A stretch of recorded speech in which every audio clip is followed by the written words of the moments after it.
Assalamualaikum warahmatullahi wabarakatuh. Kaifa halukum? Mudah-mudahan anakku semuanya tetap dalam keadaan sehat walafiat. Amin ya rabbal alamin. Setelah kemarin kita mempelajari tentang puasa-puasa sunnah, dan pada kali ini kita akan mempelajari tentang bab puasa yang paling akhir, yaitu adalah hikmah puasa. Akan tetapi sebelum kita menuju pada hikmah puasa, ada beberapa hal yang masih ada kaitannya dengan puasa. Antara lain adalah sebagai berikut. Yang pertama, ada hari-hari yang dilarang puasa. Tanggal 1 Syawal telah ditetapkan sebagai hari raya sakral umat Islam. Hari itu adalah hari kemenangan yang harus dirayakan dengan bergembira. Karena itu, syariat telah mengatur bahwa pada hari itu tidak diperkenankan seseorang untuk berpuasa sampai pada tingkat haram. Meski tidak ada yang bisa dimakan, paling tidak harus membatalkan puasanya atau tidak berniat untuk puasa.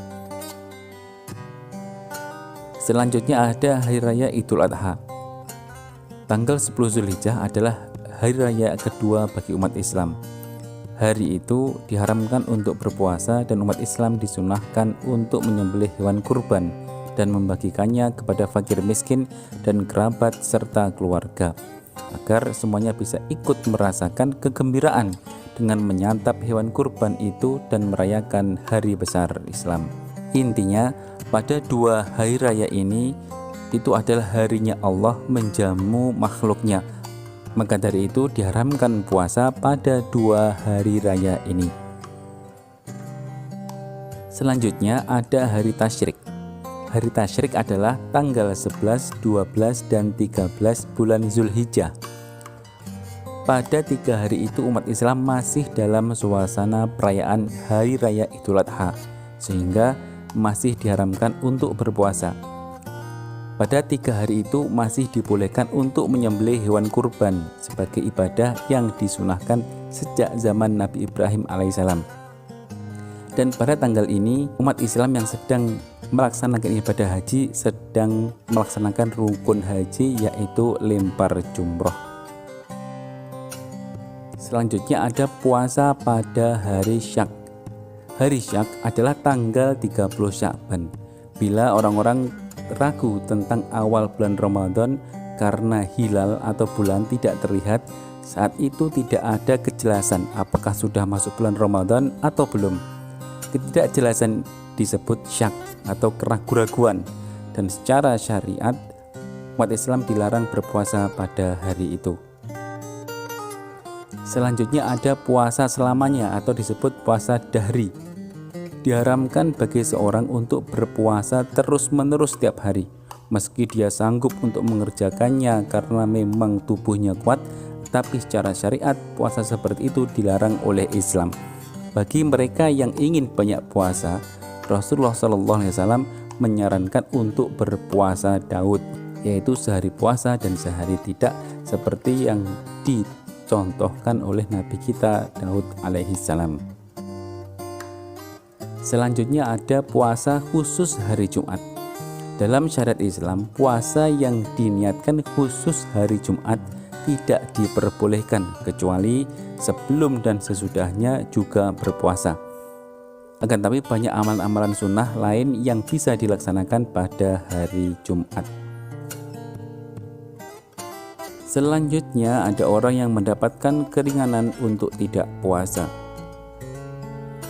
Melaksanakan puasa di bulan Ramadan merupakan kewajiban setiap muslim yang tidak boleh ditinggalkan. Namun, apabila ada halangan atau uzur tertentu sehingga tidak dapat melaksanakannya, maka diperbolehkan tidak berpuasa. Adapun orang-orang yang boleh tidak puasa akan tetapi wajib menggantinya di kemudian hari atau mengkodoknya, antara lain: 1. Orang sakit, dan kedua, dalam perjalanan jauh atau safar, yang ketiga wanita yang sedang haid, dan nifas. Nifas itu adalah pasca melahirkan atau darah yang keluar setelah melahirkan. Darah ini biasanya keluar minimal 40 hari dan maksimal 60 hari. Jadi selama masa nifas ini itu tidak boleh puasa dan wajib mengganti atau menggodoknya di kemudian hari. Adapun orang-orang yang boleh tidak puasa akan tetapi wajib menggantinya dengan membayar fidyah antara lain: 1. Orang yang lanjut usia atau sangat tua sekali bahkan sampai pikun. Yang kedua, sakit menaun sehingga tidak mungkin dapat mengkodok puasa di hari-hari lain. Maka bagi mereka ini puasanya diganti dengan membayar fidyah. Fidyah adalah memberi makanan untuk fakir miskin sebagai pengganti puasa yang ditinggalkan. Dan yang paling terakhir adalah hikmah puasa. Kenapa Allah itu memerintahkan kepada kita untuk puasa? Yang pertama, puasa mengajarkan dan melatih diri kita agar disiplin waktu. Yang kedua, lebih peduli kepada sesama. Yang ketiga, membuktikan ketaatan kita kepada Allah Subhanahu wa Ta'ala. Yang keempat, menumbuhkan kesadaran betapa besar nikmat Allah yang dianugerahkan kepada kita. Dan yang terakhir, menggembleng kita agar menjadi hamba yang bertakwa. Dan perlu diingat, orang yang bertakwa maka dijanjikan oleh Allah surga sebagai balasannya. Mungkin cukup sekian yang dapat kita sampaikan pada pagi hari ini. Pesan saya, tetap belajar, tetap semangat. Mudah-mudahan wabah ini segera selesai dan kita bisa kembali bertatap muka agar lebih jelas pembelajarannya. Dan jangan lupa tetap belajar karena minggu depan kita akan ujian.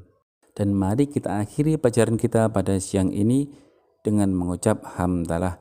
Alhamdulillahirabbil alamin. Subhanakallahumma wa bihamdika asyhadu an la ilaha illa anta astaghfiruka wa atubu ilaik. Assalamualaikum warahmatullahi wabarakatuh.